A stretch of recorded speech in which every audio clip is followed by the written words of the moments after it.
हरे कृष्णा। सबका स्वागत है ये रविवार के श्रीमद् भागवतम कक्षा में। मेरी कोई योग्यता नहीं है इसके बारे में बात करने की, लेकिन जो भी मैंने सुना है आचार्य से, अनेक भक्तों से, उसी को मैं प्रस्तुत करने का प्रयास करूंगा। कोई योग्यता नहीं है यहाँ पे बैठने की। भगवान कहते हैं भागवतम में, श्रीमद् भागवतम में कि एवं प्रसन्न मनसो भगवत भक्ति योगतः भगवत तत्व विज्ञान मुक्त संग से जाए थे। ज्ञान होना एक एक बात है और विज्ञान एक अलग बात है। ज्ञान यानी जो हम पढ़ते हैं, और विज्ञान यानी जो हम पढ़ के उसको उतारते हैं और समझते हैं। रियलाइज नॉलेज, प्रभुपाद कहते हैं रियलाइज नॉलेज, विज्ञान यानी रियलाइज नॉलेज। तो मुझे कोई रियलाइजेशन नहीं है, मैं सिर्फ थोड़ा ज्ञान मैंने इधर उधर से लिया है, उसी को मैं प्रस्तुत करूंगा आपके सामने। लेकिन विज्ञान बहुत दूर की बात है, इसके लिए बहुत सारी साधना लगती है और बहुत कृपा लगती है, तो हम सब प्रोसेस में उसके। तो क्षमा कीजिए अगर कुछ कुछ भी गलती हो गई तो। हरे कृष्णा। तो ये जो संदर्भ चल रहा है अभी, बहुत टाइम से चल रहा है। 2 महीने 2-3 महीना हो गया होगा पुरंदर का। फर्स्ट वो चल रहा है, चैप्टर चेंज हो गया। नहीं नहीं, पुरंदर का हाँ 2-3 महीने से चल रहा होगा। तो श्रीमद् भागवतम,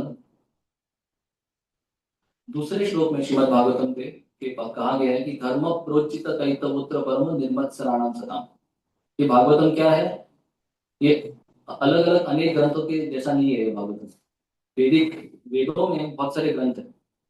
4 वेद है, उपनिषद है, पुराण है, महाभारत आता है, गीता भी आता है, फिर वेदांत सूत्र आता है। लेकिन श्रीमद् भागवतम उनसे अलग है, सबसे अलग है।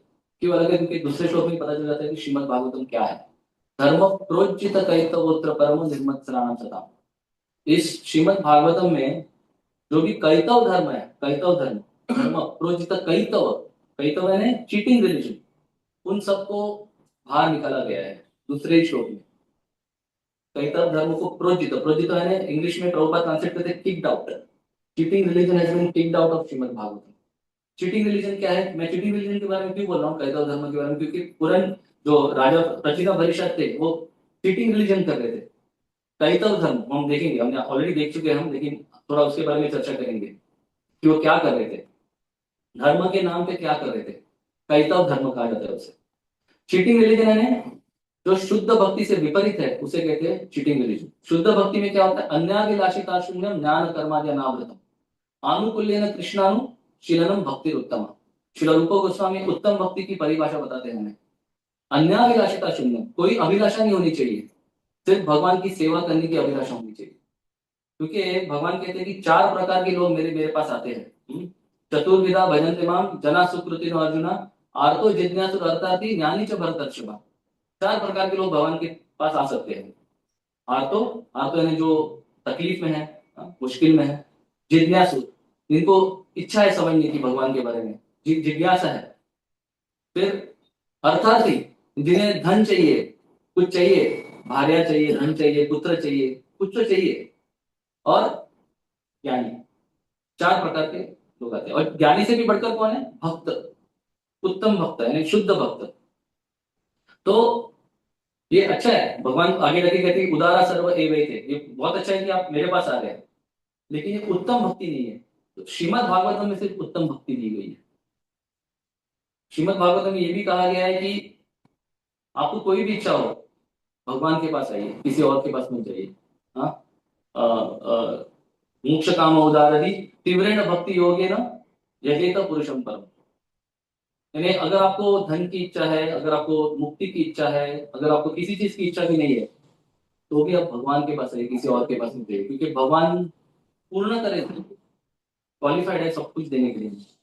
कृष्ण, भगवान कृष्ण। तो ये श्रीमद् भागवतम ये साधारण साहित्य नहीं है, ये निगम कल्पतरु गलितम फलम, ये उत्तम दर्जे का स्क्रिप्चर है, ग्रंथ है। यानी इसमें कोई अमल पुराणम, श्रीमद् भागवत में तो 12वें स्कंद में कहा गया अमलम पुराणम, पुराणम अमलम, इसमें कोई भी मल नहीं है। क्योंकि जब जब व्यासदेव जी ने अलग अलग ग्रंथों की रचना की, तभी वो हताश होकर बैठे थे कि मैंने इतना सब लिखा है लेकिन अभी भी मुझे संतुष्टि नहीं मिल रही है, तुष्टि नहीं मिल रही है। तभी नारद मुनि ने उनको कहा कि क्योंकि तुमने उत्तम भक्ति के बारे में कहा नहीं है अपने ग्रंथों में, इसीलिए तुम तुष्ट नहीं हो, संतुष्ट नहीं हो। यथा धर्मादयश्चात मुनिवर्यानुकीर्तिता न तथा वासुदेव से महिमा ही अनुवर्णिता। उन्होंने क्या किया, धर्म अर्थ और काम और मोक्ष पे ज्यादा जोर दिया, लेकिन भगवान की भक्ति के ऊपर जरा भी जोर नहीं दिया। तो हम जो भी देखते हैं, जो भी प्रसंग आता है श्रीमद् भागवतम में, उसका निष्कर्ष क्या है, उत्तम भक्ति। ये भी पुरंजन का जो कथा चल रहा है, ये एकदम ऐसा लगेगा कि क्या चल रहा है इसमें। हाँ, किसी किसी जीव के बारे में कहा जा रहा है, कोई कोई अपने पत्नी को ढूंढ रहा है, पत्नी के पास जा रहा है काम वासना में, लेकिन जो भी प्रसंग है भागवतम में वो हमें उत्तम भक्ति की ओर लेने के लिए है। उसका निष्कर्ष है उत्तम भक्ति, और कुछ नहीं है। आगे जाके हम देखेंगे, जब जब आगे के चैप्टर में देखेंगे मलय ध्वज जब आएगा, हाँ, तभी उसको क्या है, किसके प्रतीक है, गुरु, सदगुरु के प्रतीक है। और उससे पता चल जाएगा कि जो पुरंजन है वो कैसे जब गुरु के संदर्भ में आता है तभी कैसे शुद्ध बन जाता है, वो आगे जाके हम देखेंगे। तो कोई भी जो प्रसंग आता है श्रीमद् भागवतम में, उसका निष्कर्ष है शुद्ध भक्ति, क्योंकि शुद्ध भक्ति ही हमें हमें खुशी दे सकती है। सवै पुंसाम परोधर्म यतो भक्ति अदोषते अहैतुकी अप्रतिहता व्ययात्मा सुप्रसिद्धति। और हम इस भौतिक जगत में बहुत कुछ करते हैं, बहुत कुछ चर्चा करते हैं, बहुत कुछ बोलते हैं, बहुत कुछ सुनते हैं, लेकिन आत्मा कैसे तुष्ट होती है, वो श्रीमद् भागवत में दिया गया है। जब नैमिषारण्य के जो ऋषि मुनि है, जो जब वो जो जमा हुए थे भगवान के बारे में सुनने के लिए, तभी उन्होंने सूत गोस्वामी से अलग अलग प्रश्न पूछे। और तभी सूत गोस्वामी ने चालू कैसे किया अपना कथा, उन्होंने क्या बोला, मुनयो साधु पृष्ठो हम भगवद्भिर लोक मंगलम यत् कृतः कृष्ण संप्रश्नो येनात्मा सुप्रसिद्धति। तो आत्मा कैसे संतुष्ट हो सकती है, कृष्ण के चर्चा करने से आत्मा संतुष्ट हो सकती है, येनात्मा सुप्रसिद्धति। हाँ, मुनयो साधु पृष्ठो, आपने बहुत अच्छा प्रश्न पूछा। क्या प्रश्न पूछा, मुनयो साधु पृष्ठो हम भगवद्भिर लोक मंगलम। ये लोक मंगल के लिए है ये प्रश्न। बहुत सारे प्रश्न पूछे जा रहे हैं बाहर की दुनिया में। हाँ, आज का स्टॉक प्राइस क्या है, हाँ, आज कितना रन बनाया है विराट कोहली ने, ये सब प्रश्न ही तो है ना, और इसके उत्तर दिए जाते हैं। लेकिन ये जो प्रश्न है और ये जो उत्तर है वो आत्मा को संतुष्ट नहीं कर सकते। यत्कृत कृष्ण संप्रश्नो, कृष्ण संप्रश्नो। अभी नारद मुनि और प्रचीन परिषद का वार्तालाप हो रहा है, वो क्या है, कृष्ण संप्रश्नो, कृष्ण के बारे में हो रहा है और किसी बात के बारे में नहीं हो रहा है। क्योंकि कृष्ण संप्रश्न जब होगा तभी ही ये नात्मा सुप्रसिद्ध। अगर हम और किसी के बारे में चर्चा करेंगे तो हम संतुष्ट नहीं हो सकते। हमें थोड़ा क्या बोलते हैं, टिटिलेशन बोलते हैं इंग्लिश में, थोड़ा सेंस को थोड़ा ये मिल जाएगा, लेकिन हमें संतुष्टि नहीं मिलेगी, आत्मा को संतुष्टि नहीं मिलेगी। तो श्रीमद् भागवतम का निष्कर्ष यही है कि हमें अगर संतुष्टि चाहिए तो हमें श्रीमद् भागवतम पढ़ना चाहिए, श्रीमद् भागवतम के रास्ते पर चलना चाहिए, और तो तब जाके हमें संतुष्टि प्राप्त हो सकती है। तुष्ट येनात्मा सुप्रसिद्धति, पूरी तरह से पूर्णतः। तो अभी हम थोड़ा इसके बारे में चर्चा करेंगे। आज का जो श्लोक है, इत्थम पुरंजनम सदृक् वशमानीय विभ्रमणि पुरंजनी महाराज रेमे रमयति पतिम। तो जैसे हमने देखा है, बहुत बहुत दिनों से चल रहा है सत्र पुरंजन का। ये एक एलेगोरी कहते हैं इंग्लिश में, एलेगोरी यानी नारद मुनि प्राचीन भविष्य जो राजा थे वो पशु हत्या कर रहे थे यज्ञ के नाम पे, बहुत सारा पशु हत्या कर रहे थे। और फिर नारद मुनि ने उनको कहा कि आप क्या कर रहे हो भाई, हाँ, आपको क्या लग रहा है कि पशु हत्या करने से आपको परम गति प्राप्त होगी? क्योंकि वेदों में अलग अलग प्रकार के यज्ञ बताए हैं। और उन यज्ञ को संपन्न करके हम अलग अलग दिशा में जा सकते हैं, अलग अलग अपनी गति प्राप्त हो सकती है। लेकिन वो सब नश्वर है, वो जो गति हमें जो प्राप्त होती है वो सब नश्वर है।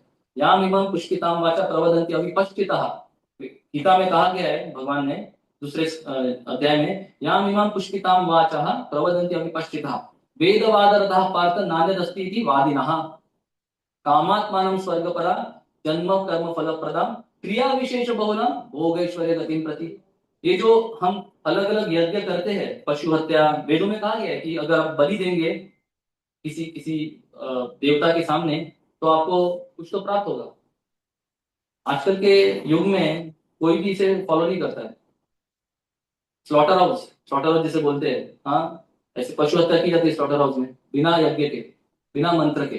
पहले के जो वेदों के काल में जो यज्ञ होता था, पशु हत्या होती थी, उसे हत्या नहीं करी जाती थी।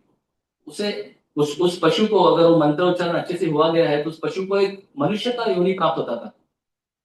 तो प्राचीना बरिशा इसमें फंस गए थे। उन्हें ऐसा लग रहा था कि वो अच्छे से यज्ञ करेंगे तो उन्हें कुछ तो प्राप्त हो जाएगा। लेकिन नारद मुनि ने उन्हें कहा कि आप जो कर रहे हैं, इसका इसका निष्कर्ष जो है वो बहुत अच्छा नहीं है, इससे आपको उत्तम गति प्राप्त नहीं होगी। तो याम एवं पुष्पिताम आचार्य, ये जो वेद में जो अलग अलग यज्ञ दिए गए हैं, उससे जो अल्प बुद्धि के जो लोग हैं उससे बहुत आकर्षित हो जाते हैं और वो करने लगते हैं। क्यों? भोग ऐश्वर्य गति प्रति, उन्हें भोग चाहिए, उन्हें ऐश्वर्य चाहिए, इसीलिए भक्ति नहीं चाहिए। तो इसे भगवान ने पूरी तरह से ये कर दिया है। हाँ, क्योंकि भगवान आगे जाके कहते हैं कि अर्जुन को कहते हैं कि त्रैगुण्य विषय वेदा निस्त्रैगुण्य भव अर्जुन। ये जो वेद है वो 3 गुणों के अधीन है। लेकिन भगवान हमें क्या कह रहे हैं अर्जुन के द्वारा? निस्त्रैगुण्य भव अर्जुन, ये 3 गुणों के ऊपर आ जाओ तुम। निर्द्वंद्व नित्य सत्वस्तो निर्योगक्षेम आत्मा। द्वंद्व में मत फंसे रहो, द्वंद्व में। निर्द्वंद्व नित्य सत्वस्तो, सत्व सत्वस्तो निर्योगक्षेम आत्मा। किसी भी चीज की परवाह नहीं करनी चाहिए हमें। हमें इतना सोचना चाहिए कि भगवान हमारा हमारा हमारा ख्याल रखेंगे, हमें हमें जो भी है पोषण पालन करेंगे हमारा। निर्योगक्षेम आत्मवान, यानी इसका मतलब क्या है? सोचना नहीं चाहिए कि भगवान क्या करेंगे मेरे लिए, मैं अगर ये सब छोड़ दिया तो मैंने। नहीं, भगवान देख लेंगे हमें, पोषण कर। भगवान चींटी का भी पोषण कर रहे हैं। प्रभुपाद जी कहते हैं कि अफ्रीका के जंगल में जो हाथी है, बड़ा सबसे बड़ा हाथी, उसको भी खाना दे रहे भगवान, और चींटी को भी खाना दे रहे, तो हमको नहीं देंगे अगर हमने भगवान की भक्ति की तो? वो तो भगवान की भक्ति भी नहीं करे तो भी उनको खाना मिल रहा है।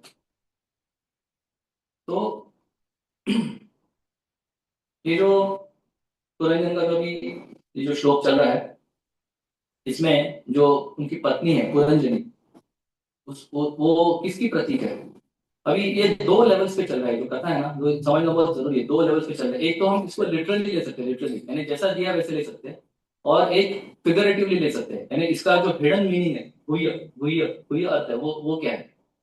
हम सबको पता ही, हमने आज तक देखा है कि पुरंजन जीवात्मा है जो इस भौतिक जगत में आता है भोग करने के लिए, और इस नवद्वार पुर यानी जो मनुष्य से शरीर है उसमें आके स्थित हो जाता है और भोग करना चालू कर देता है।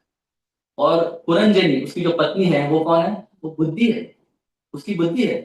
बुद्धि के साथ जो आत्मा है वो संलग्न हो जाती है और अलग अलग भोग करने का प्रयास करती है। तो 2 प्रकार की बुद्धि होती है, 2 प्रकार की। एक है भौतिक बुद्धि और एक है आध्यात्मिक बुद्धि। हम उसको देखेंगे, थोड़ा आगे देखेंगे इसके बारे में, भौतिक बुद्धि और आध्यात्मिक बुद्धि। जब हम आध्यात्मिक स्तर पर चलते हैं तब हमारी बुद्धि आध्यात्मिक बुद्धि कहलाती है, और जब हम भोग वासना के पीछे भागते हैं तब हमारी बुद्धि भौतिक बुद्धि कहलाती है। तो जब कोई भी जीव इस भौतिक जगत में आता है उसकी बुद्धि भौतिक होती है, भौतिक, मटीरियलिस्टिक इंटेलिजेंस। तो प्रभुपाद जी पहले के श्लोकों में एक जगह पे तात्पर्य में कहते हैं कि कोई अंतर नहीं है एक अच्छी पत्नी और अच्छे बुद्धि के बीच में। यानी जो जो पुरंजनी है, अगर वो अपने पति को कृष्ण भावनामृत में सहायता कर रही है तो अच्छी बुद्धि कहलाती है। अगर वही पत्नी कृष्ण भावनामृत से दूर लेके जा रही है, हाँ, तो वो दूषित बुद्धि कहलाती है, मटीरियलिस्टिक इंटेलिजेंस। प्रभुपाद एक जगह पे कहते हैं कि good intelligence means becoming Krishna conscious, यानी अच्छी बुद्धि का मतलब क्या है? कृष्णा भावनामृत में रहना। कृष्णा ये भजे से बड़ा चतुर, चतुर है ना, इंटेलिजेंट।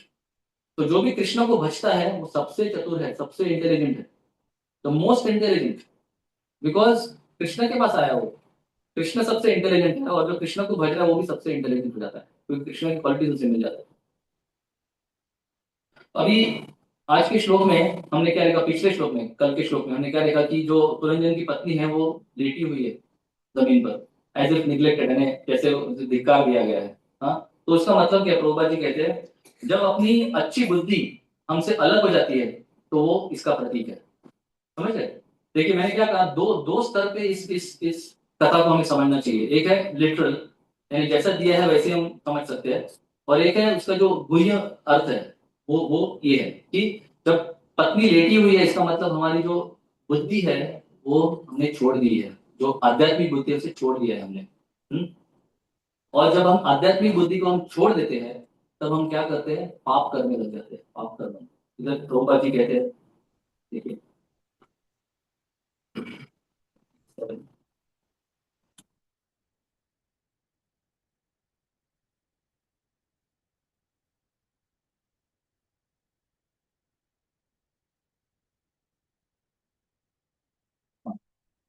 तो living entity similarly engage in the mind in simple activities.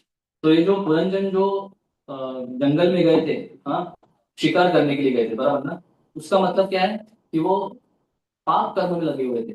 और जब पाप कर्म में लगने के बाद जब वो घर आए और अपनी पत्नी को देखा और पत्नी के साथ अच्छा जीवन बिताना चालू किया उन्होंने, तो उसका मतलब है कि वो वापस अपने जो जो प्योर बुद्धि है, शुद्ध बुद्धि, उसमें वापस आने लगे। तो इसका ये प्रतीक है। अभी पाप के बारे में थोड़ा हम समझेंगे। पाप, पाप क्यों होता है। भगवत गीता में तीसरे अध्याय में अर्जुन भगवान को पूछते हैं कि एक व्यक्ति पाप क्यों करता है। अतः केन प्रयुक्तोयम पापम चरति पुरुष। भगवान से पूछ रहे हैं अर्जुन तीसरे अध्याय में कि एक व्यक्ति पाप क्यों करता है। अनिच्छन अपि वार्ष्णेय बलात् इव नियोजितः। एक व्यक्ति पाप ऐसे करता है जैसे वो फोर्सली उसे लगता है पाप करने करने के लिए। फोर्स यानी अनिच्छन, उसकी इच्छा नहीं होते हुए भी वो पाप करता है। अनिच्छन अपि वार्ष्णेय बलात् इव यानी फोर्स से, बल से एकदम, उसकी इच्छा ना होते हुए भी वो पाप करता है। क्यों करता है, ये प्रश्न भगवान से अर्जुन पूछते हैं। तो उत्तर में भगवान कहते हैं कि श्री भगवान वाच काम एष क्रोध एष रजोगुण समुद्भव महाशनो महापापमा विद्येन इह वैरिणा। ये इस श्लोक से हमारा जो आज का श्लोक है उससे बहुत कनेक्टेड है। काम एष क्रोध एष, भगवान कह रहे हैं रजोगुण समुद्भव। व्यक्ति पाप क्यों करता है, जीव पाप क्यों करता है, क्योंकि काम के वश में आता है और उसके बाद क्रोध के वश में आता है। काम अगर जब जब काम की पूर्णता नहीं होती है तभी क्रोध आता है। काम की जब पूर्णता होती है तभी लोभ बढ़ता है। ये तीन तीन द्वार है नरक के लिए। 16वें अध्याय में भगवान कहते हैं कि तीन द्वार है, काम, लोभ तथा क्रोध। तीन, थ्री गेट्स टू हेल। ये तीन द्वारों से अगर हम बच जाएंगे तो नरक से बच जाएंगे। और नरक ऐसा नहीं है कि नरक इस मृत्यु के बाद ही नरक मिलता है, इस भौतिक जगत में भी नरक हो सकता है अगर हम इस इन तीनों के अधीन है, काम क्रोध तथा लोभ। तो भगवान कहते हैं काम एष क्रोध एष रजोगुण समुद्भव। ये जो काम और क्रोध है कैसे आता है, रजोगुण से आता है। रजोगुण, रजोगुण यानी पैशन। देखिए प्रकृति के तीन गुण होते हैं, सत्वगुण, रजोगुण और तमोगुण। और आगे जाके भगवान इसमें इस श्लोक में कहते हैं कि जैसे जो जीवात्मा है, क्योंकि पुरंजन की कथा चल रही है अभी, पुरंजन का आगमन इस भौतिक जगत में भी बताया गया है पहले, कैसे आया वो, हाँ, पुरंजन। तो जब जीवात्मा इस भौतिक जगत में आता है तभी वो शुद्ध होता है। लेकिन इस भौतिक जगत में आते हुए वो प्रकृति के तीन गुणों के साथ मिल जाता है और अशुद्ध हो जाता है, रजोगुण और तमोगुण स्पेशली। और इसीलिए काम वासना और क्रोध का चालू हो जाता है। प्रभुपाद एक बहुत अच्छी सुंदर उपमा देते हैं उसमें कि जैसे दूध है, दूध, दूध में अगर इमली मिलाया जाए, इमली, तो क्या हो जाएगा, दही बन जाएगा, दही। इसी प्रकार से जीवात्मा की जो जो चेतना है वो शुद्ध होती है, लेकिन जब भौतिक जगत में आती है तभी रजोगुण से कांटेक्ट में आके वो अशुद्ध हो जाती है। तो रजोगुण की उपमा इमली से की गई है। और दूध है एकदम शुद्ध चेतना, और दही है दूषित चेतना। तो आगे जाके भगवान और सुंदर एक उपमा देते हैं, बहुत ही सुंदर है। वो कहते हैं कि धूमेन व्रियते वह्निः यथा दर्शो मलेन च ततोर्वीणावतो गर्भस् तथा तेनेन आवृतम्। भगवान कहते हैं कि ये जो लस्ट है, लस्ट यानी काम, तो तीन तीन किस्म के होते हैं, तीन लेयर्स। हाँ, एक है, जैसे आपने देखा होगा जब अ, अग्नि जलती है तभी धुआं आता है, धुआं। तो धुआं उस अग्नि को अवरुद्ध कर लेती है, हाँ, कवर कर लेती है। तो वो एक एक एक लेवल है लस्ट का। फिर दूसरा लेवल है धूमेन व्रियते वह्निः यथा दर्शो मलिन च। जैसे आपने आईना देखा होगा, आईना, दर्पण, उस पे कभी कभी धूल जम जाती है, हाँ, तो वो एक दूसरा लेवल है। और तीसरा लेवल है यथोल्बेनावृतो गर्भस्। गर्भ जो होता है, हाँ, वो कैसे छुपा हुआ होता है, जो एम्ब्रायो यानी जो छोटा बच्चा होता है गर्भ में, वो पूरी तरह से छुपा होता है, दिखता भी नहीं है। सोनोग्राफी से दिख सकता है, मे भी, है ना। सोनोग्राफी करना पड़ता है देखने के लिए, लेकिन हम हमारी आंखों से हम देख नहीं सकते अंदर क्या है। तो वो तीसरा लेवल है काम का। पहला लेवल जिसमें थोड़ा हमारा शुद्ध चेतना है, वो है धूमेनो म्रियते वह्नि, यानी आग जैसे धुएं से कवर्ड है, वो है मनुष्य जीवन। प्रभुपाद कहते हैं मनुष्य जीवन में हमारी जो काम वासना है वो इतनी इतनी पृष्ठ नहीं है, यानी इतनी इतनी गहरी नहीं है। हमारा जो शुद्ध चेतना है उसे जगा सकते हैं मनुष्य जीवन में, क्योंकि काम वासना इतनी गहरी नहीं है। क्योंकि जैसे जैसे अग्नि है, उसको जैसे धुआं कवर करता है, उस प्रकार से दिया गया है। दूसरा क्या है, क्या क्या था वो, जैसे दर्पण, उसमें जब धूल जम जाती है, वो थोड़ा अगला लेवल है। उसमें काम वासना थोड़ी ज्यादा होती है। जैसे पशु और पक्षी, उनमें देखिए काम वासना बहुत ज्यादा होती है मनुष्य से। वो कभी भी देखो तो वही करते रहते हैं। हाँ, आहार निद्रा भय मैथुनम च सामान्य में तो पशु भी नराणाम। पशु क्या करते हैं, चार चीजें करते थे, खाते हैं, पीते हैं, मैथुन करते हैं और सोते हैं, बस, और कुछ नहीं करते। तो वो जो दर्पण है, दर्पण के ऊपर जो धूल जमी हुई है, क्योंकि उसका जो लेयर है वो थोड़ा ज्यादा है, इससे धुएं से ज्यादा है, इसलिए उसकी उपमा दी गई है। और सबसे ज्यादा क्या है, बच्चा, गर्भ में बच्चा, उसकी उपमा किससे की गई है, पेड़ों से। पेड़, उनमें जरा भी चेतना नहीं है, कुछ भी नहीं कर सकते, वो एक जगह पे खड़े हैं। प्रभुपाद जी कहते हैं कि जिन्हें अपना शरीर का प्रदर्शन करना बहुत अच्छा लगता है, वो बाद में पेड़ बन जाते हैं। हाँ, they become trees because they are very much accustomed to showing their body. तो वो ट्रीज बन जाते हैं। तो उनका जो चेतना है वो पूरी तरह से अवरुद्ध है, पूरी तरह से। यानी उनको उस चेतना को वापस शुद्ध चेतना में लेके आना बहुत ही कठिन है, बहुत ही कठिन है।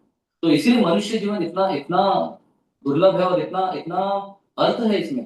प्रहलाद महाराज कहते हैं कि कौमारम आचरित प्राज्ञ धर्मान भागवतानिया दुर्लभ मानुष्य जन्म तदपि अद्रुम अर्थदम। अर्थदम, अर्थदम यानी बहुत वैल्यू है इसमें, क्योंकि इस मनुष्य जन्म में हम अपनी जो खोई हुई चेतना है उसे वापस जागृत कर सकते हैं। जैसे इसमें उपमा दी है, हाँ, धूमेनो प्रियते वह्नि, इतना बड़ा लेयर नहीं है उसका, इसलिए हम अच्छे से जागृत कर सकते हैं। और आगे जाके प्रभुपाद कहते हैं या कृष्ण कहते हैं कि उस तीसरे अध्याय में कि ये जो काम है वो उस मनुष्य या जीव का नित्य वैरी है। नित्य वैरी है, इटर्नल एनिमी, सबसे बड़ा एनिमी काम है। और उसके तात्पर्य में प्रभुपाद जी कहते हैं कि ये जो भौतिक जगत है वो मैथुन आगार है। मैथुन आगार, मैथुन आगार यानी शैकल्स ऑफ सेक्स लाइफ। हाँ, ऋषभदेव पांचवें स्कंद में कहते हैं कि ये जो भौतिक जीवन है कैसे चालू होता है, जो संसार कैसे चालू होता है। पहले स्त्री और पुरुष साथ में आते हैं, किसके किसके वजह से, काम वासना की वजह से। फिर वो साथ में रहते हैं, फिर क्या आता है, बच्चे आते हैं, फिर बैंक बैलेंस आता है, गाड़ी आती है, घर आता है, सब कुछ चालू होता है किससे, काम वासना से। फिर एंड में क्या कहते हैं, अहम ममेती, उससे क्या होता है, अहम ममेती, अहम ममेती का भाव आ जाता है, सब कुछ मेरा है। हाँ, सब कुछ मेरे लिए है और सब कुछ मेरा है। तो ये भाव किसकी वजह से आता है, काम वासना। ओरिजिनल ओरिजिनल थिंग इज काम वासना।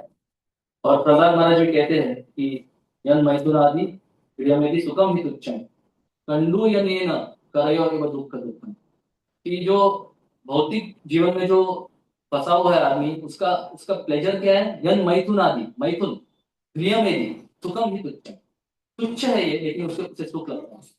कंडू यनेन करयो एव दुख दुखम, इससे क्या होता है, दुखी होता है आगे जाके, और दुख हो जाता है, लेकिन इसे पता नहीं चलता।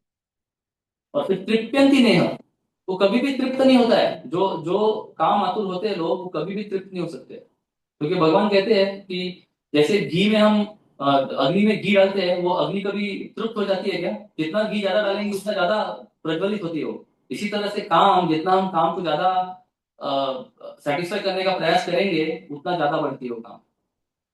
तृप्यंती नहीं, कभी भी तृप्त नहीं होता है। कृपण बहु दुख भाषा, और कंडूतिमन मनसिजम विषहेत धीरः। तो एक धीर व्यक्ति को क्या करना चाहिए, इसे टॉलरेट करना चाहिए। ये जो काम वासना है उसे टॉलरेट करना चाहिए। अगर टॉलरेट किया तो उससे बच सकता है, नहीं तो क्या होगा, कृपण बहुत दुख का भाग है, बहुत दुख प्राप्त होता है अगर हम इसमें और आगे आने लगेंगे तो। देखिए भौतिक जगत में देखिए अभी क्या हो रहा है आगे, कोई भी खुश नहीं है। अब देखिए बॉलीवुड में हमको लगता है कि बहुत ग्लैमरस इंडस्ट्री है बॉलीवुड, लेकिन आप देखिए कोई भी एक्टर को लीजिए, अगर आप विकिपीडिया प्रोफाइल पे जाएंगे उसके बाद देखेंगे मिनिमम 3 शादियां की है उन्होंने, मिनिमम। और ऐसा नहीं कि उनकी जो पत्नी है वो सुंदर नहीं है, बहुत सुंदर होती है क्योंकि बॉलीवुड है, बहुत सुंदर होती है, लेकिन तो भी वो दूसरी पत्नी को लेते हैं, क्यों? काम वासना की वजह से। वो ऐसा दिखा दे कि हम लोग का जम नहीं रहा है, लेकिन हिडन मीनिंग क्या है, बस बस हो गया अभी से, अभी अभी और चाहिए।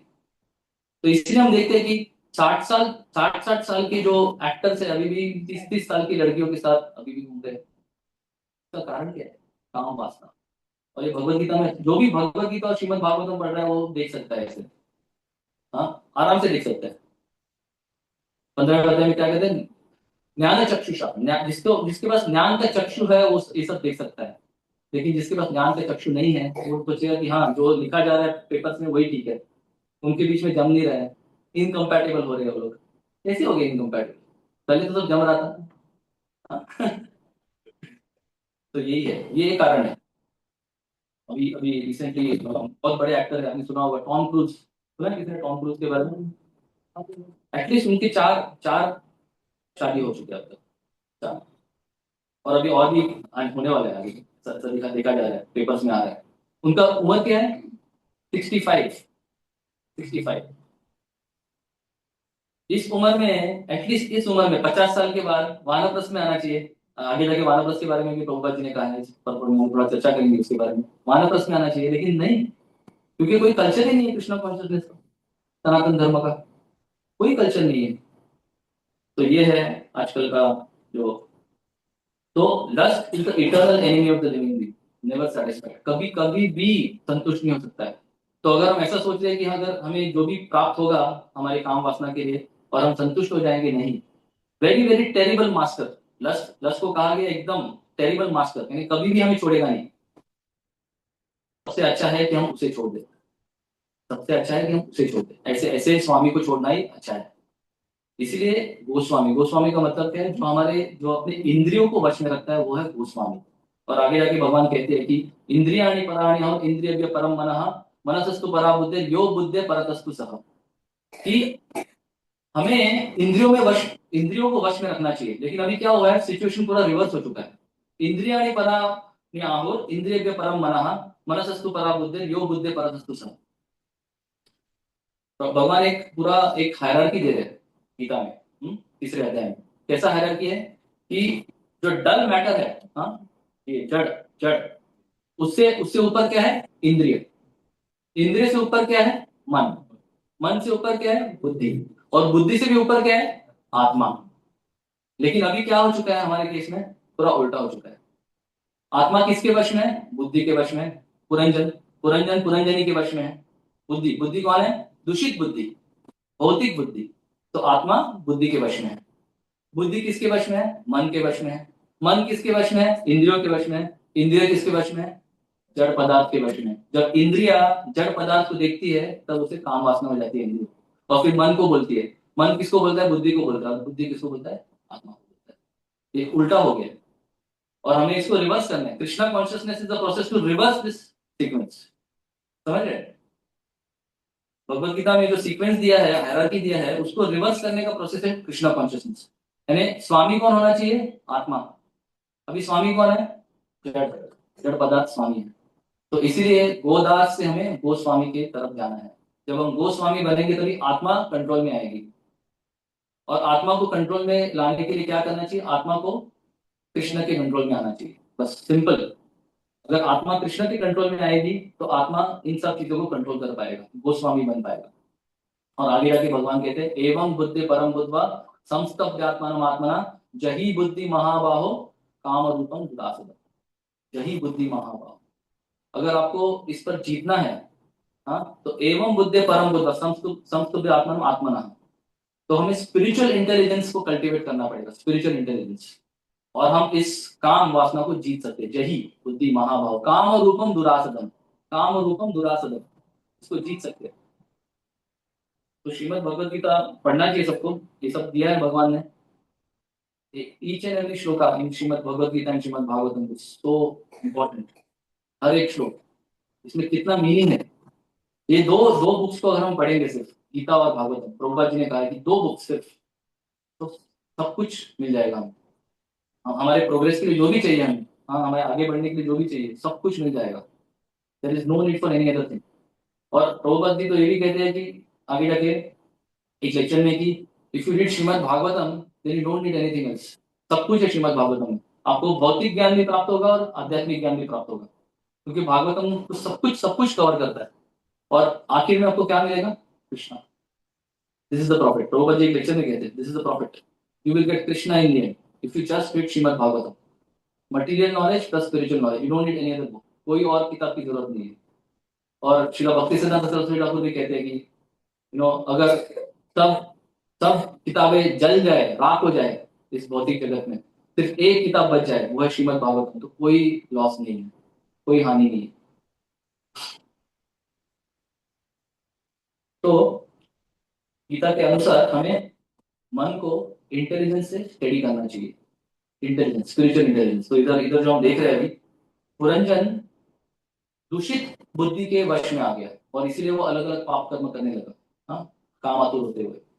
और अभी वो अपने पत्नी के पास आ गया वापस, सबसे देखा कि पत्नी लेटी हुई है, निग्लेक्टेड, हाँ, जैसे त्याग दी गई हो। और उसने वापस पत्नी से पूछा कि क्या हुआ, और वो उसके सांसारिक जीवन यानी कृष्णमय जीवन का प्रारंभ है। अगर प्रभुपा जी कहते हैं कि अगर एक व्यक्ति अपने पत्नी के साथ अच्छे से गृहस्थाश्रम में रहते हुए अच्छे से कृष्ण भावनामृत जीवन बिताए, तो ये बहुत अच्छा है। किसी को भी त्यागने की जरूरत नहीं है संसारिक जीवन। अगर संसार में रहते हुए अगर हमने कृष्ण भावनामृत का प्रयास जो किया, तो उसमें कोई भी प्रॉब्लम नहीं है। और इसीलिए प्रभुपाद जी यहाँ पे परपोर्ट में कहते हैं कि अगर if the husband becomes too much attracted to his wife, इसमें एक एक डेंजर है, रिस्क है। रिस्क क्या है कि कृष्ण भावनामृत में रहते हुए अगर ज्यादा आकर्षित हो गया व्यक्ति, हाँ, अपने अपने पत्नी की तरफ, तो वापस उस दलदल में फंस सकता है। हम्म?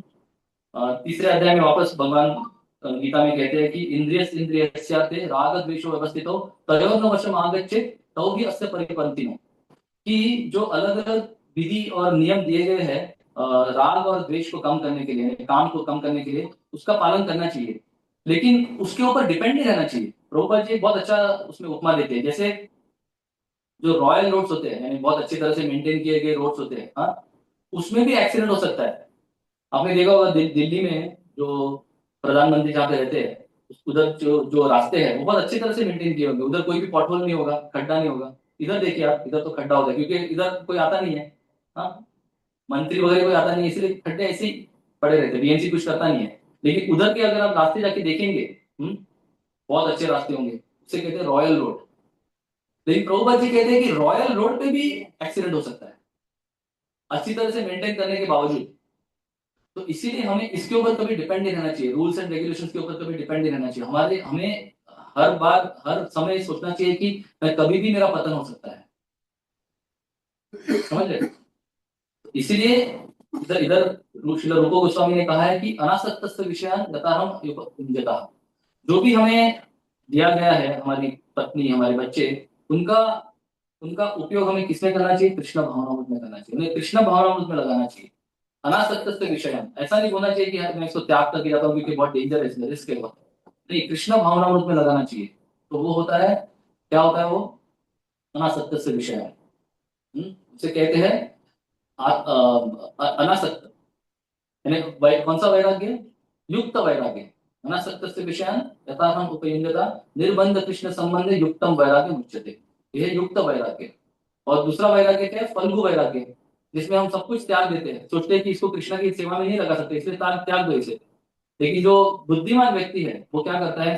हर चीज को देखता है कि कैसे इसको कृष्ण की सेवा में लगाया जाए, अपने पत्नी को, अपने बच्चों को, अपने धन को, सबको कृष्ण की सेवा में लगाया जा सकता है।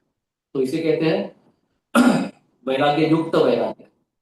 और दूसरा वैराग्य है फल्गु वैराग्य, जिसमें हम सब कुछ त्याग देते हैं, सोचते हैं कि अरे ये मेरे लिए बाधा बन जाएगी, मेरे कृष्ण भावनामृत के लिए बाधा बन जाएगी। तो यहाँ पे चाणक्य पंडित एक चीज कहते हैं कि भार्या रूपवती शत्रु, बहुत बहुत सुंदर तरीके से उन्होंने कहा है कि जो रूपवती पत्नी है, बहुत सुंदर पत्नी है, वो शत्रु है। क्यों? क्योंकि जो आध्यात्मिक स्तर पर चलने का प्रयास कर रहा है व्यक्ति, अगर वो रूपवती स्त्री से बहुत आकर्षित हो गया, तो अब उसकी कृष्ण भावना जो है वो क्षीण हो जाएगी। और इसके संदर्भ में प्रभुपाद जी एक लेटर में लिखते हैं।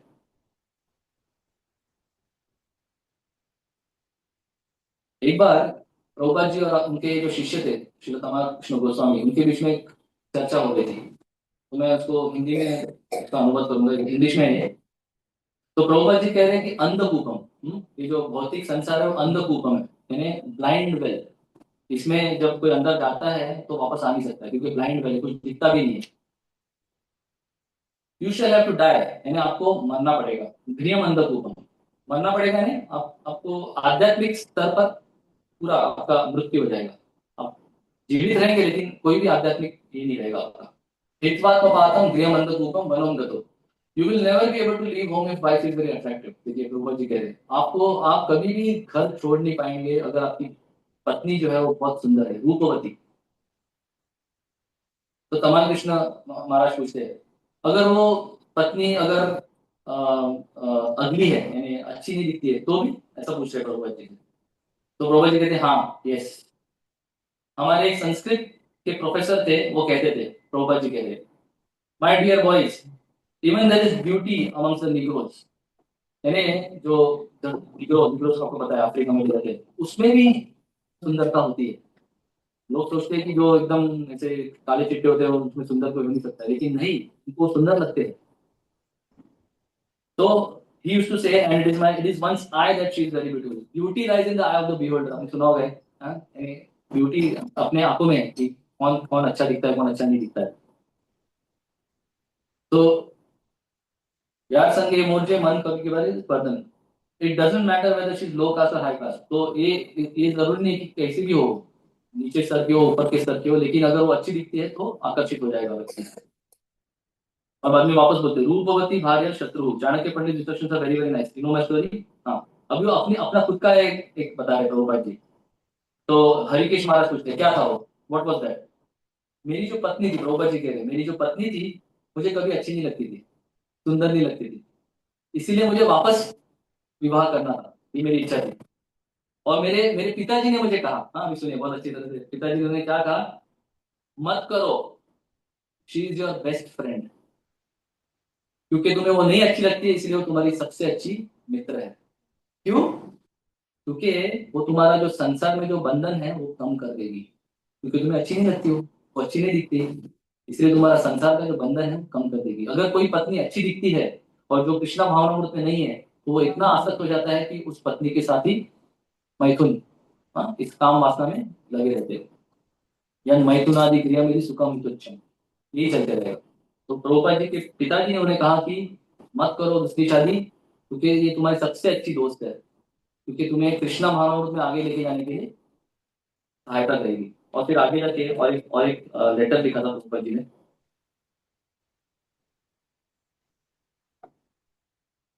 प्रभुपाद जी कह रहे हैं, एक लेटर लिखा था अपने शिष्य को, गर्गमुनि प्रभु को लिखा था। In this connection I will tell you my personal life experience. मैं इस संदर्भ में मैं आपको मेरे खुद का एक व्यक्तिगत एक बताता हूँ।